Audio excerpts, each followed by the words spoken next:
Fenlon, we meet again. And again. And again. I grow tired of your visits, cat. As do I, you slut. You are a slut. You're a slut. You are the slut. Cat, ready to dance. I'm always ready.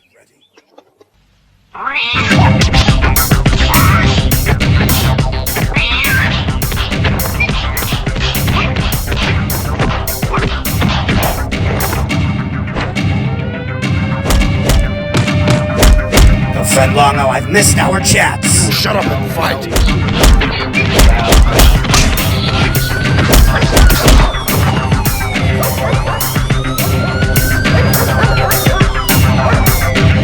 Welcome to the mother relay. We're covering today's top boxing news. Okay, we'll start with this. The latest from WBC lightweight champion Carolyn Dubois, who says the Baumgardner fight will be unavoidable, unmissable, and undeniable, even if they end up fighting other champions momentarily. It looks a lot like Carolyn's next unification match could come against her MVP stablemate, Stephanie Hearn, who still holds the WBA title. Simultaneously, Alicia Baumgardner seems to be targeting Elif Nur-Turan for her IBF. She's lost right now. She's got no options. She wanted the Katie Taylor fight, but that's not happening. She wanted the Amanda Serrano fight, but that's not happening. So who's she gonna fight? Absolutely nobody. There's no one she can step in the ring with that's on my level. I say that with respect, but I know I'm her biggest challenger. We're going to build the fight. I want to become undisputed, and then she's got no arguments. All we can do is build and make that fight unavoidable, unmissable, and undeniable. That happens by me becoming undisputed. It's a solid plan from Carolyn Dubois, whether you like her or not. If she collects all the alphabet titles at 135, she won't leave Alicia with much of a choice but to fight her. The thing is, Carolyn Dubois' next fight isn't coming against one of her fellow champions, it's coming against the 4-0 Emilia Moore. In August, on the undercard of Mayer versus Cameron, still leaving enough time that if they play their cards right, they can schedule Carolyn a unification match in, say, November or December. Carolyn figures that she's got to do all the heavy lifting at lightweight to lure Alicia Baumgardner to her. To cut off her exits, she wants to take on all the champions. Perhaps the saving grace is Alicia means to help her. She wants to fight Elif Nur-Turan. Elif Nur-Turan, who is still promoted by Matchroom, whereas Alicia is with MVP now. If push comes to shove, and MVP makes an offer to Elif Nur-Turan to come over to their side and box Alicia, I don't think Matchroom would get in the way. I don't think they'll fight with them over it. They'll let Elif Nur-Turan go over there if the opportunity is presented,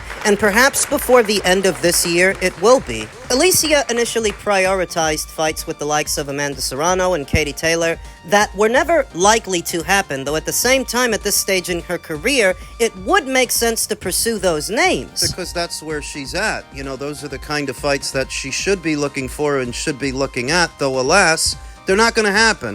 Katie's about to fight in her final fight in September. I assume that Amanda Serrano will follow her shortly, making the Carolyn Dubois fight the biggest fight on the table for Alicia Baumgardner. Alicia has to hold up her end of the bargain, move up to 135 because there's nobody left to fight at 130, win a title there, and then pursue Carolyn for her 2 alphabet titles, what could soon be 3. If she gets the Stephanie Hearn fight and Alicia gets the Elif Nur-Turan fight. Now, can she beat Elif Nur-Turan? And I say she can, because the same thing that makes Elif Nur-Turan one of the most dangerous punchers in this division is also what makes her very beatable. She shows very little in terms of fundamentals, very poor form. She throws her whole body into those haymakers, those big punches that while they are dangerous if they land, you could see them coming from the parking lot. It's all telegraphed, and she's been struggling in her last 2 fights. If you've been paying attention in her last fight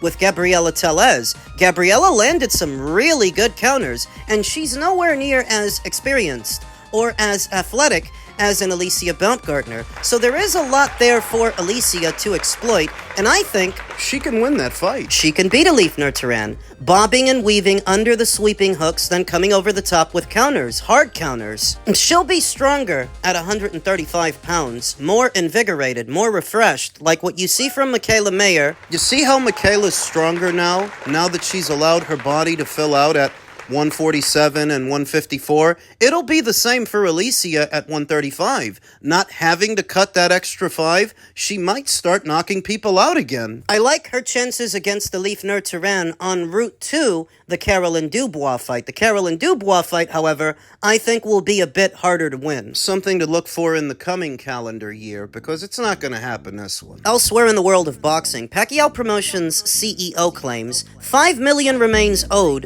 to Mayweather. Floyd Mayweather continues to insist his exhibition bout in Greece is moving ahead. However, more than 16 hours after telling fans he was on the way, Mayweather is yet to post any further updates confirming his arrival in Greece. At the same time, fresh claims linked to a proposed Manny Pacquiao event have intensified the growing financial dispute surrounding the boxing legend's future. His future exhibition plans. Less than a day after Mayweather told fans, "Greece, I'm on my way," Manny Pacquiao Promotions CEO Jas Mathur publicly detailed claims involving an 8-figure loan allegedly tied to a proposed Mayweather vs. Pacquiao fight. Mathur stated that Bond IT Media Capital provided financing against Mayweather's purse for a planned Netflix event involving Pacquiao. According to Mathur, the funding was arranged in March of 2026 through Frist Apex Ventures LLC, an entity controlled by Ayal Frist. Bond IT Media Capital provided an 8-figure loan against Floyd Mayweather's fight purse. For his Netflix bout with Manny Pacquiao, the loan was funded in March to Frist Apex Ventures LLC, an entity controlled by Yael Frist. Only $1 million was released to Floyd, while the remaining proceeds were withheld by Jonah Rechnitz, creating significant disruption surrounding the event. Why is Jonah Rechnitz withholding money that's supposed to go out to Floyd? We don't know. What we do know is that Floyd Mayweather has since sued Jonah Rechnitz for approximately $175 million.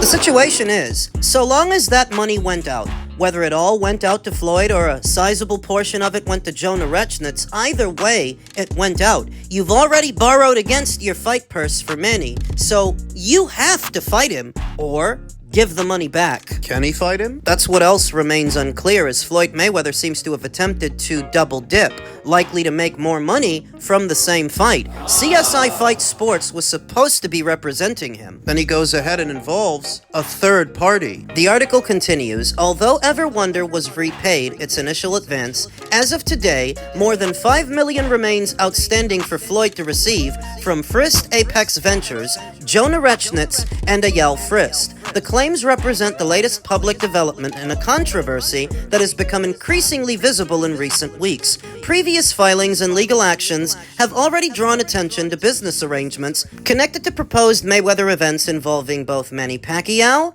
and Mike Tyson. Despite the continuing controversy, Mayweather has shown no public signs of slowing down preparations for his June 27th exhibition against Mike Zambidis in Athens. The undefeated former world champion posted a direct message to Greek fans on Tuesday, telling supporters he was on his way to the country ahead of fight week. For now, the Athens event remains scheduled, with DAZN still set to broadcast the card. I don't know about that. I just peeked into my DAZN app, and I don't see the Mayweather vs. Zambidis exhibition. It's not available for purchase where initially it was, and it's likely because DAZN doesn't want to get all wrapped up in this jackpot with Floyd. And whoever owns the rights to this event, being its distributor, they would inadvertently implicate themselves. Whether the growing dispute surrounding Pacquiao, Tyson, and the wider exhibition plans ultimately affects any scheduled events remains unclear. While Mayweather continues promoting Greece, details of the dispute are increasingly being aired in the public. All this hullabaloo about 3 events that nobody really gives a shit about, because nobody really wants to see a close to 50-year-old Floyd Mayweather do a waltz with some kickboxer. Even if the Mike Zambidis fight is allowed to go on, how many Americans do you actually expect to buy it? It's a pay-per-view! How many Brits? How many anybody's are we expecting to actually buy this thing if it does happen? And what about the Mike Tyson exhibition? Granted that Mike is a much bigger name than a Mike Zambidis. Mike Tyson is world-renowned. I mean, everybody knows him, but also, everybody saw him with Jake Paul, that sad display, and that was at no additional charge on Netflix. As part of your Netflix subscription, what, you're now expecting people to pay per view to see you two old guys do a waltz? The kicker is that fight was supposed to have happened already in the spring. There's no real telling if it's going to happen at all, given Floyd Mayweather's mounting legal woes. And what about the Pacquiao exhibition or the fight or whatever they wanted that to be? The only thing that made that rematch appealing is that it wasn't going to be an exhibition, it was supposed to be a real fight, and it wasn't supposed to be a pay-per-view. Netflix was supposed to be distributing that, but now that doesn't look to be happening, even though Floyd already borrowed against his purse for that fight. It's the strangest thing with that fight, that people actually aren't excited about it, having seen the first one, the 5 years it took to make, and the dud that it turned out to be. An overly priced, snooze fest, boring fight. People aren't climbing over each other to see a rematch. The moment for that has come and gone. If they were going to do a second fight, it should have been years ago. Over a decade later, who's actually excited to see these two old guys face each other? Then why do you keep saying that was supposed to be big? Because it was practically free. Netflix is the biggest streaming service in the industry right now, and they were going to do that fight at no additional charge to their subscribers. Anybody could have tuned in and watched it. Everybody would have tuned in and watched it because it doesn't cost anything extra and because everybody's got Netflix. That was the saving grace for that fight, but now we don't even know if it's going to happen. The boxing community at large doesn't seem too broken up about it if it doesn't. As stated, all this hullabaloo about 3 events that the boxing community doesn't really care about. All it's revealed is the instability of Floyd Mayweather's financial situation, that he owes a lot of people a lot of money, he's not generating what he used to. But he's still spending money like he is. There's not much new to add to that conversation. Elsewhere in the world of boxing, in the men's junior middleweight division, Eddie Hearn expects Ortiz warm-up fight before facing Ennis. Hearn doesn't necessarily think, though, that Ortiz could be the next opponent for Ennis when he defeats Xander Zayas on Saturday night at the Barclays Center in Brooklyn. It's possible, Hearn told The Ring, but I think Ortiz is going to want a warm-up fight because he's been out of the ring a long time. Inactivity's been a recurring theme in this kid's career for as long as I can remember. He's always in a perpetual state of coming back and tuning up and coming back. Ortiz, 24-0 with 22 KOs, hasn't fought since he knocked out Erickson Lubricant in the second round, November 8th in Fort Worth, Texas. He remains ranked number 1 among the ring's junior middleweight contenders for the vacant championship, ahead of the 3rd-ranked Xander Zayas and the 5th-ranked Ennis. Ennis confronted Ortiz in the ring immediately following his impressive win over Lubin at the Dickies Arena. Hearn, whose company Matchroom Boxing represents Ennis, and Oscar De La Hoya thought then they would finally fight next. Ortiz instead sued Golden Boy Promotions for breach of contract in mid-January, and he's been on the bench ever since. A Nevada judge ruled in Golden Boy's favor in early March, which put Ortiz's career on hold and led Ennis into a fight for Zayas' WBA and WBO baubles. An arbitration hearing regarding Ortiz's contract status is scheduled for July 14th. De La Hoya told DAZN's Chris Mannix during a Golden Boy show this past Saturday that he hoped ongoing negotiations would lead to the cancellation of the hearing and scheduling Ortiz's next bout. The retired 6th Division champion stated that he wants Ortiz to box before the end of this year, though he didn't mention potential dates or opponents. Another tune-up fight. You know, the Lubin fight was arguably a tune-up fight, and now the next fight is going to be a tune-up fight, and that fight might end up being the only fight that Virgil has this entire year. If Ennis, a 5-1 favorite according to DraftKings, beats Zayas, Hearn knows the former Ring Magazine, IBF, and WBA welterweight champion will want to pursue title unification clashes with the WBC champion Sebastian Fundora and the IBF champion Josh Kelly. Hearn's company works with England's Kelly as well, which would help facilitate a bout with Ennis. Obviously, once we win the 2 belts, the focus is to try and win the rest of them, Hearn said. But we also understand the Ortiz fight. I can't go from telling you that the Ortiz fight is one of the best in boxing to just disregarding it. Zender defended his titles against Boots in what really is a voluntary. So, we would be defending our titles against Ortiz in what would really be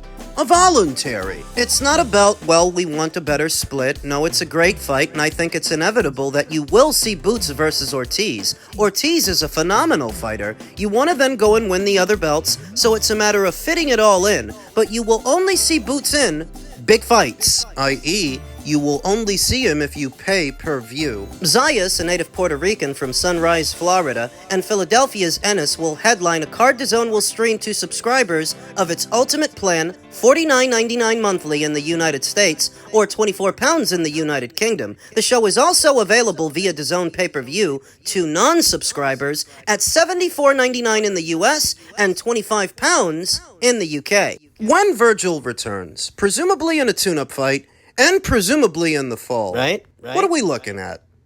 10, 11 months of inactivity? Will be 10 or 11 months out from his last fight, so it's conceivable that when he returns, it's likely going to be above junior middleweight, which I've long maintained isn't that far a cry from welter, that if you were busting at the seams at welter, it won't be long before you're busting at the seams at junior middle. It's been 2 years since he became WBC interim champion at junior middleweight, and he's done very little to become a full champion at that weight, to where I'm not even sure he's all that concerned with picking up a belt in that division. He may be done. You're saying that we may have already seen the last of Virgil Ortiz as a junior middleweight. It's possible. What has anybody on his team done to get Sebastian Fundora in the ring? What have they actually done, and what do they mean to do? We know his next fight ain't gonna be Sebastian, right? And there's a strong possibility that it'll be at middleweight. Middleweight has been dead as a doorknob for years. Nothing interesting to talk about, nothing interesting to watch, and that's really the way it's always been. The middleweight division is a pit stop for smaller fighters moving up, and it doesn't really get interesting until they do. I anticipate that we may have seen the last of Virgil Ortiz at 154, and moving forward, he's gonna fight at 160 to get the drop on all those guys at 154, because eventually they're all gonna go there. Sebastian, Jaron, Zender, Josh Kelly, you name them, they'll go up there. Eventually they will. So what if Virgil Ortiz gets ahead of them, wins a belt up there? It's a distinct possibility. In keeping with my previous forecast that one day Jaron Ennis and Virgil Ortiz may yet fight, but I don't think it's going to be at 154. I think by the time they do fight, they'll both be at 160. I think 160 pounds is Virgil Ortiz's ceiling. I don't think he can fight any higher than that. You know, he was always big for 147, and he's got some size at 154, but the buck stops at 160. He'd be a small fry at 168. Those super middleweights would look like giants next to him. 160 is a ceiling, and I think that's where he's going.